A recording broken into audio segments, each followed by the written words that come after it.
కొంచెం ముందు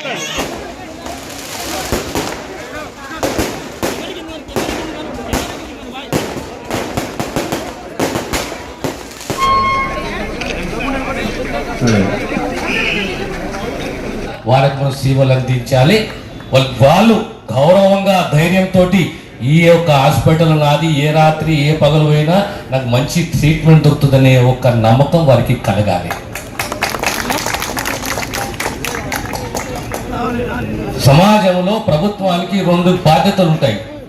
ఒకటేమో వైద్యానికి సంబంధించింది, ఒకటేమో విద్యకు సంబంధించి.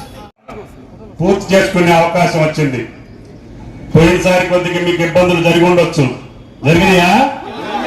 అదిగో జరగని చోట్లేదులే.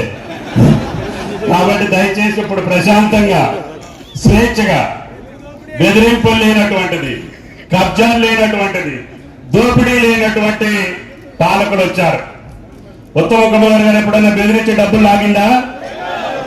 మరి అటువంటి వాళ్ళు తెచ్చుకుంటే మీ ముఖాల్లో కూడా కళ కనపడుద్ది.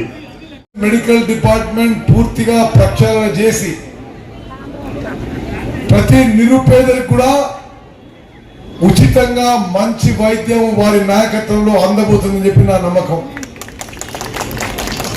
వారు ఆరోగ్య మంత్రి కాగానే తెలంగాణ రాష్ట్ర వ్యాప్తంగా ఇదివరకు ఆరోగ్యశ్రీలో 5 లక్షల రూపాయల వరకు మన ట్రీట్మెంట్ ఉచితంగా ఉండేది.